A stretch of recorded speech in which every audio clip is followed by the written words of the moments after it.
윤석열 전 대통령 파면으로 대권 레이스가 시작된 가운데 조국 혁신당이 야권 통합 대선 오픈 프라이머리 완전 국민 경선제를 다시 제안했습니다. 민주당이 동참할지가 관건인데 김선민 조국 혁신당 대표 권한대행과 자세한 말씀 나눠봅니다. 대표님 안녕하세요. 네, 안녕하십니까. 조국 혁신당 야권 통합 오픈 프라이머리 지속적으로 주장하고 있습니다. 어떤 배경인가요?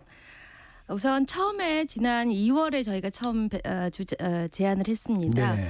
당시 저희 문제의식은 이번 조기 대선에서 가장 중요한 것은 헌정수호 세력의 압도적인 대선 승리가 가장 필요하겠다 생각을 했습니다. 그 이유가 두 가지인데 지금 내란 때문에 이렇게 조기 대선이 이루어지게 됐고, 내란 세력은 윤석열, 김건희 부부의 문제는 아니고 굉장히 곳곳에 내란 세력이 압력하고 있다는 것은 많은 국민들께서 느끼시리라고 생각을 합니다. 그래서 내란 세력을 완전히 종식하기 위한 그런 여러 가지 제도적인 틀 때문에 필요하다고 생각을 했고, 두 번째는 이 내란을 물리친 것은 결국 그 응원봉 혁명에서 비롯된 그런 목소리의 분출이었을 텐데 네. 거기서 나온 사회 대개혁의 요구들을 받아 안아서 이것을 사회 개혁 과제로 이끌어 나가려면 그냥저냥한 승리로는 안 되겠다. 아주 압도적인 대선 승리를 통해서 이번 민주 헌정수호 세력이 집권을 해야겠다 하는 그런 배경에서 절박한 마음에서 나왔습니다. 네.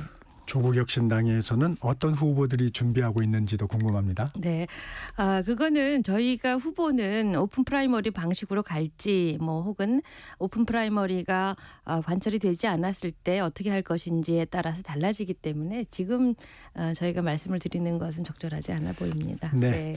야권에서는 민주당 이재명 대표가 여론에서 압도적 일강 체제입니다. 네. 오픈 프라이머리를 통해 조국 혁신당이 얻을 수 있는 건 뭘까요? 저희가 얻을 수 있는 것은 아까도 계속 말씀드렸지만 저희가 얻는 것은 당리당략에 따른 혹은 무슨 저희가 얻을 것이 있다고 생각하지는 않습니다. 네. 조국 혁신당이 이번 대선에 기여할 것이 무엇인가 하는 점을 지속적으로 고민을 해왔고 지난해 내내 해왔던 것이 3년은 너무 길다. 검찰 독재 조기 종식. 을 저희가 바랬습니다. 그렇다고 저희가 얻는 것은 별로 없었습니다. 이건 시대적인 과제이기 때문이었죠. 그리고 조국 혁신당은 모두들 10년, 20년 정치하겠다고 나온 사람들이기 때문에 현재 2025년에 조국 혁신당에게 주어진 과제가 무엇인가를 중심으로 생각을 했습니다. 말씀드린 대로 민주 진보 진영의 압도적인 승리에 우리가 어떻게 기여할 것인가를 계속 고민을 했고, 그 고민에서 지금까지는 최선의 방식이 이제 주로 민주당이겠죠. 민주당이 받아들이기만 한다면 오픈 프라이머리를 해서 이런 민주 헌정 수호 세력이 단일한 후보를 세우게 된다면 그것이 저희가 할 수 있는 가장 큰 역사적 기여라고 생각을 했습니다. 저희가 당리당략으로 얻는 것은 아무것도 없습니다. 네. 키는 말씀하신 대로 민주당이 쥐고 있습니다. 네. 아직은 호응하지 않고 있습니다. 왜 그런다고 보세요? 글쎄 그것을 제가 답하는 것보다는 민주당에서 답하시는 것이 적절하다고 생각을 합니다. 네. 그런데 제가 알기로는 이제 현실적으로 시간이 없다는 물리적으로 것, 좀 물리적인 시간이 부족하다. 없다는 것이었고, 또 하나는 역선택에 우려가 있다는 말씀이었는데 물리적 시간은 지금 어차피 이제 저희가 제안한 방식은 민주당에서 하고자 하는 국민 경선 방식에 같이 이제 가면 된다고 생각을 했기 때문에 저희는 이제 초지일관 원샷 프라이머리, 오픈 프라이머리를 주장하기 때문에 지도부에서 결단하시면 물리적 시간은 충분하다고 저희는 초반에 생각을 했었고요. 일정도 민주당의 일정을 그대로 따르겠다. 네, 따르면 네. 그리고 이 역선택 방식도 민주당도 국민 참여 경선을 하시게 된다면 역선택에 우려가 있을 것입니다. 그럼 저희는 민주당에서 원하는 그런 역선택 방지 조항을 그대로 저희가 받아들일 수 있다. 그 받고 말고의 문제가 아니라 가장 많은 경험을 갖고 가실 테니까 그거를 위해서 특히 이제 우리 당원 수가 가장 많으니까 그렇게 참여를 하겠다는 그런 생각이었기 때문에 저희는 모든 것을 오픈해 놓고 생각을 했고요. 그다음에 경험이 또 있습니다. 2011년 네. 서울시장 보궐선거에서 정당과 시민사회가 이제 연합 경선을 해서 서울시장 박원순 시장을 시장으로 만든 경험이 있습니다. 그래서 경험이 없는 것이 아니고 해서 실무적인 문제는 지금 시간이 계속 흐르고 있지만 저희가 제안할 당시에는 시간이 있다고 저희는 충분히 판단을 했었습니다. 네. 방식과 절차에 대해서는 굉장히 지금 유연한 상황이군요. 그럼요. 조국 네네. 혁신당 입장에서는. 네, 예. 박성준 민주당 원내수석 네. 부대표 어제 저희 프로그램에 나왔는데 네. 과연 시너지가 날 거냐, 네. 조국 혁신당하고 민주당하고 이렇게 했을 때 시너지가 네. 날 거냐, 이런 부분을 좀 부정적으로 네. 보고 있더라고요. 이 네. 부분은 어떻습니까? 시너지가 저희가 제안한 방식이 이제 국민에게 열어놓고 이렇게 하게 된다면 저희는 시너지가 굉장히 날 거라고 생각을 했습니다. 이제 민주당만의 경선이라면 민주당의 잔치이겠지만 이게 한두 당이라도 넓히게 되면 이거는 국민의 경선 잔치가 될 것이고 또 저희가 제안하는 것이 정책에도 투표하자 이런 방식이었습니다. 그렇게 된다면 아마 국민들은 굉장히 반응이 호응이 클 것이고 그래서 시너지가 날 것이라고 생각을 했습니다. 이제 시너지의 방식으로 다른 대안으로 생각하시는 것들이 후보 간의 단일화라고 생각을 하실 텐데 네. 역대 후보 단일화를 놓고 봤을 때는 두 가지 문제점이 좀 있었던 것 같습니다. 하나는 시너지가 그렇게 크지 않다. 단일화를 하게 되면 예를 들면 3과 5의 단일화를 했을 때 이게 9, 10이 되어야지 이게 시너지가 될 텐데 자기가 물던 후보가 단일화해서 이렇게 탈락이 되면 많은 한 반 정도는 마음이 돌아서는 경험이 많이 있었습니다. 그런데 어떤 후보를 내 손으로 선출했다 그러면은 시너지는 더 날 거라고 생각을 하고 두 번째는 아무리 아니다 하더라도 이제 후보 간에 서로 상처를 주는 그런 역사가 얼마나 많았습니까? 이게 서로 반대 진영에서 말을 주고받게 되면 별로 상처가 안 났는데 같은 진영 안에서 말을 주고받게 되면 굉장한 상처로 남는다는 것을 경험을 많이 했습니다. 네, 그런 정도가 저희의 생각이었습니다. 네. 그러면 단일화에 대해서는 좀 그런 회의적인 반응이 좀 있으시군요. 그러니까 단일화 뭐 생각을 아예 안 할 수는 없는 건데 그거보다는 오픈 프라이머리가 가능하다면 그런 문제점보다는 오픈 프라이머리가 더 시너지도 내고 부작용도 덜하고 그런 방법이라고 생각을 했습니다. 그런데 그 국민들께서 좀 오해를 하시는 것 같아요. 네. 예, 이게 뭐 그냥 말씀드리겠습니다. 네, 말씀하십시오. 이재명 갈라치기 아니냐 이런 그 진영 내에서 이재명 딴지 걸기 아니냐 이런 오해를 받으시는데요. 근데 거꾸로 저희 당 안에서는 이재명 대표 대관식을 우리가 왜 해주냐 이런 당내에 그런 목소리도 있습니까? 많이 있습니다. 네, 그래서 그 양쪽의 비판을 받는다는 거는 양쪽 다 오해를 하셨구나 하는 동시에 저희의 충정은 어떤 것이라는 거를 좀 더 알리고 싶습니다. 네. 네, 여쭤보기 전에 미리 말씀을 하시네요. 네. 민주당 설득할 묘안이 좀 있을까요? 묘한 계속 설득을 해왔고요. 그냥 이제는 계속 협의를 해왔고 이제 민주당에서 경선 레이스를 도입하기 전에 이거를 받아들이시면 받아들이시는 거고 뭐 저희에게 유리한 방안이라기보다는 민주당에게 유리한 방안인 거를 아마 민주당 지도부에서도 잘 알고 계시는 걸로 알고 있어서 저희는 지금 반응을 기다리고 있습니다. 네. 어쨌든 이번 대선에 후보를 내시는 거죠? 그렇죠. 오픈 프라이머리 하게 되면 저희도 후보를 내야 될 거고요. 그 다음 오픈 프라이머리가 성사가 안 되게 되면 그 다음은 다시 논의하기로 했습니다. 그렇습니까? 네, 아직 확정한 건 아니시고. 네. 조국 혁신당 대통령 선거와 개헌 국민 투표를 동시에 진행하자는 우원식 국회의장의 제안에 대해서 부정적인 입장을 밝혔습니다. 어떤 이유에서입니까? 우선 시점입니다. 시점인데 의장님께서 제안하신 거는 이번 대선 투표할 때 같이 국민투표를 진행하자는 것이었는데 그 시점이 가능할까 하는 그런 걱정이었습니다.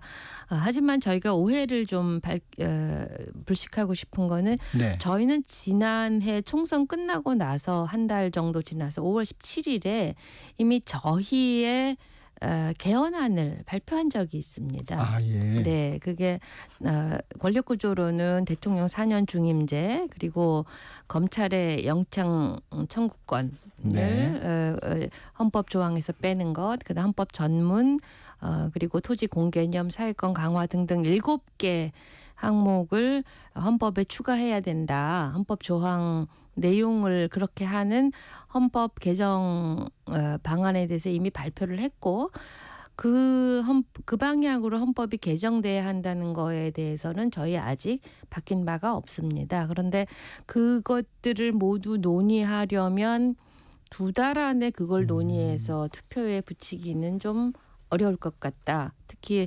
의장님과 이재명 대표께서도 말씀하셨는데 국민투표법이 지금 바뀌어야 되는데 국민투표법 바꾸고 논의해서 이걸 투표에 붙이기에는 시기상으로 좀 어려울 것 같다는 생각이 들어서 저희의 어제 공식 제안은 대권 후보에서 대선이 끝나자마자 즉 그거는 대선 과정에서 충분히 어떤 개헌 방향인지 충분히 토론을 한 다음에 대선 후보 결정이 돼서 딱 대선 대통령 결정이 돼서 딱 하게 되면 국회에서도 특위 결정을 하고 국민투표는 내년도에 지방선거가 있습니다. 6월에.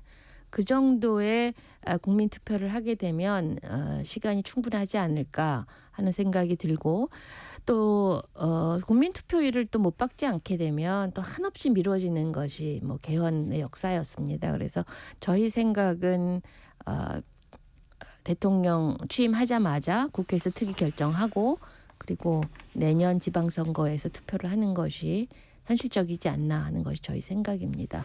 우원식 국회의장 뭐 이번에 완벽한 네. 개헌안을 마련하기 어렵다는 건 인식하고 계신 것 같아요. 네. 근데 단계적으로 하자. 일단 네. 권력 구조 개편이라도 먼저 네. 손을 보자. 이런 입장인데 네.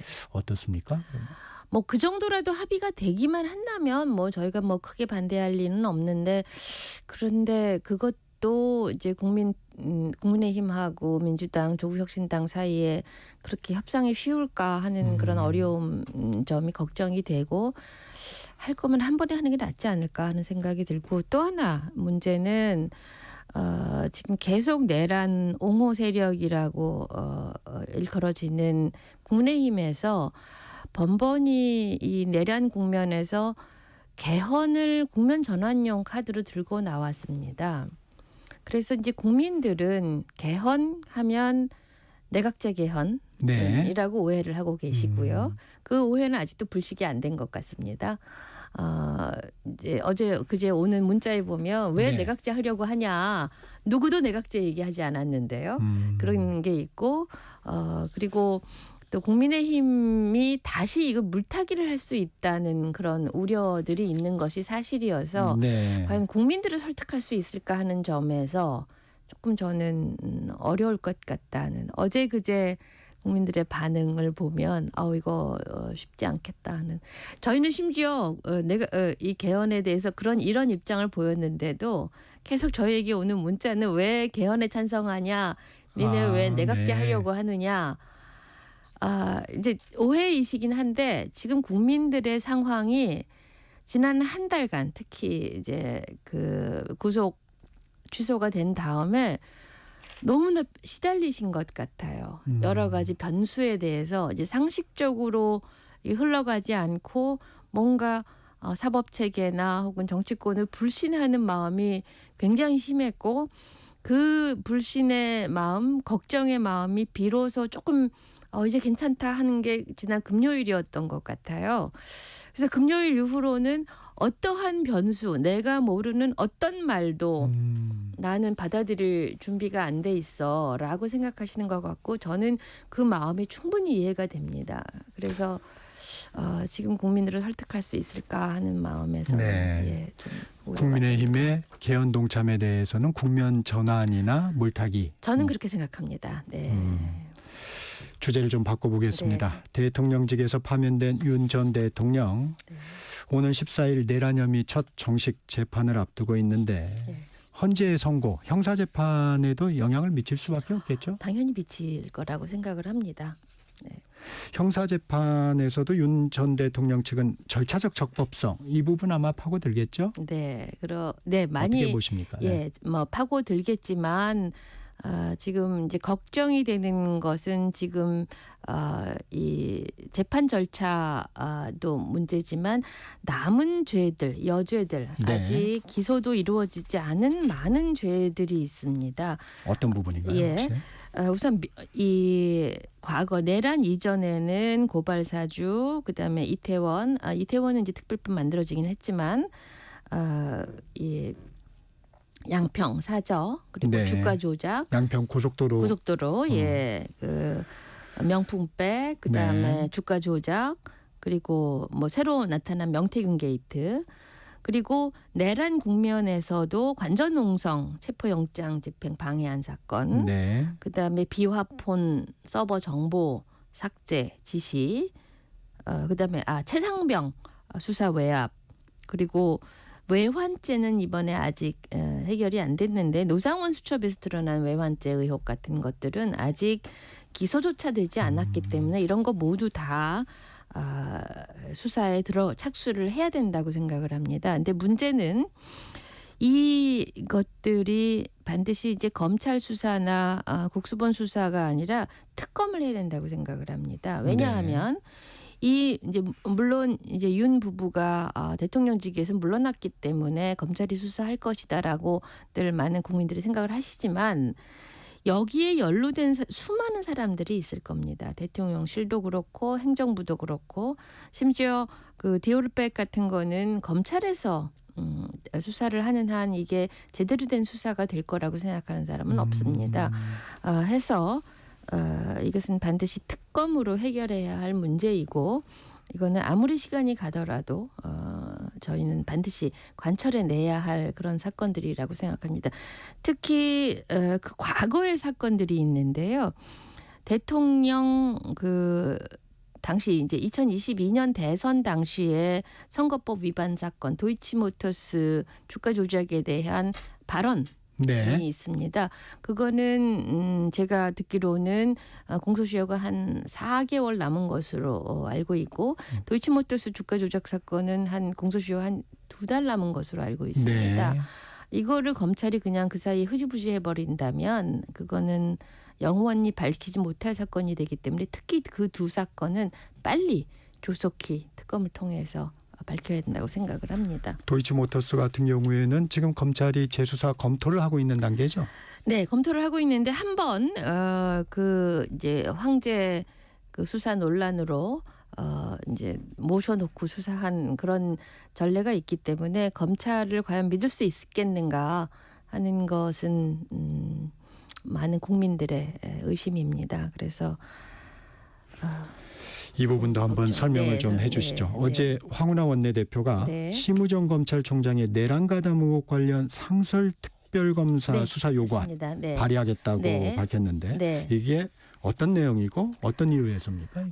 당시에 심우정 총장이 지난번 우리 국민들이 합법적 탈옥이라고 이야기하는 즉시항고 부분. 네, 즉시항고 하지 않는 부분. 그런데 그 전에 많은 이제 국민들이 알고 있기로는 김주현 수석을 비롯해서 내란 다음 날 모여서 모종의 식사를 했다. 그리고 거기에서 뭔가 논란이 됐다. 이런 이야기들이 있습니다. 그리고 그 심우정 검찰총장이 내란 수사 내내 보여주었던 행태들은 도저히 검찰의 평소의 행동이라고 보기는 어려운 점들이 많습니다. 검찰의 네. 평소 행동이라는 것은 죽은 권력이다 싶으면 언제든지 꼬리 자르기 혹은 이렇게 네. 끌어내기를 했는데 심우정 검찰총장은 그런 것을 하지 않았습니다. 과거에 윤석열 수사검사 당시에는 그런 거를 했었죠. 박근혜 네네. 전 대통령을 아주 잔혹할 정도로 수사를 했는데 이번에 심우정 검찰총장이 보통의 검찰총장이었으면 그렇게 했을 겁니다. 그런데 그렇지 않습니다. 그런 정황적인 의혹이 있고 특히 이번에 이 즉시항고 포기는 그렇게 볼 충분한 그런 개연성이 있기 때문에 심우정에 대해서는 반드시 죄를 묻고 가야 된다고 생각을 합니다. 네. 그런 배경이 있군요. 네. 그리고 이제 네. 상설특검은 가장 급하게 가장 빨리 할 수 있는 방법이라서 상설특검을 했고 여기에는 한덕수 권한대행이 반드시 그 요청서를 특별검사 요청서를 저희 국회에 보내야 합니다. 계속해서 이어지는 모든 상설특검에 대해서 한덕수 총리는 그것을 보내지를 않았습니다. 그것도 굉장히 위헌적인 행동 중에 하나라고 생각을 합니다. 네.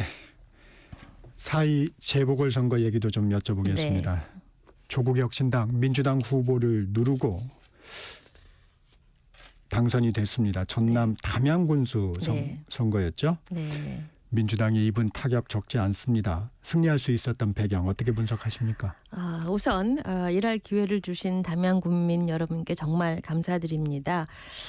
이번 담양 군수 선거는 이 독재 정권에 맞서서 이제 아주 어려운 상황임에도 불구하고 이제 최전선에서 싸웠던 소수의 의석으로 최전선에 싸웠던 조국 혁신당에 대한 격려인 동시에 정치 혁신을 위해서는 이 건전한 경쟁을 통해서 최선을 다하라는 그런 담양 군민의 명령이라고 이해를 하고 있습니다. 그런데 이제 여기까지 오기까지는 지난해 10월에 있었던 재보 곡성과 영광의 재보궐선거에서 저희가 열심히 당시에 조국 대표께서 정말 거기서 열심히 여러 그렇죠. 고초를 집중을 겪어가면서 하셨죠. 했습니다. 이제 그런 것의 연장선인 것으로 이해하고 있고요.